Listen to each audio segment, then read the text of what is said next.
আসসালামু আলাইকুম, কেমন আছেন সবাই?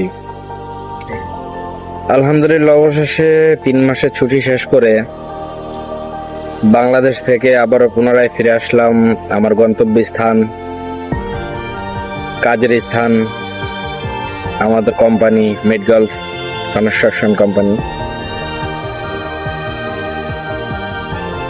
সো আলহামদুলিল্লাহ, গতকাল কাতারে এসে নামলাম। আজকেই কাজে ডিউটিতে যোগদান করলাম। এখনো কোনো কাজ দেয়নি। আসার পর প্রতিটা প্রজেক্টের আলাদা আলাদা মেডিকেল করানো হয়। তো এখন সাইড মেডিকেল করানো হয়েছে আজকে। সো এখন বসে আছি, দেখি এখন রিপোর্ট যদি ভালো আসে তাহলে কোন ডিপার্টমেন্টে কাজ দেয়। আল্লাহ পাক কপালে কি রাখছে জানি না।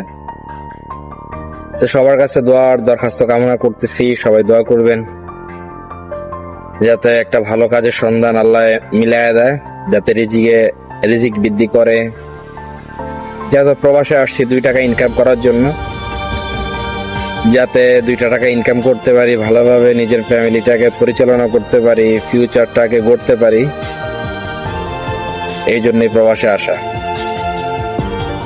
ফ্যামিলি ছেড়ে এই দূর প্রবাসে একা একা পড়ে থাকা কতটা কষ্টকর সেটা মাত্র যারা প্রবাসে আছেন, যারা পুরুষ বা অধিকাংশ নারী কর্মী আছেন, যারা পরিবার ছেড়ে আছেন এত দূরে একা, তারাই বোঝে।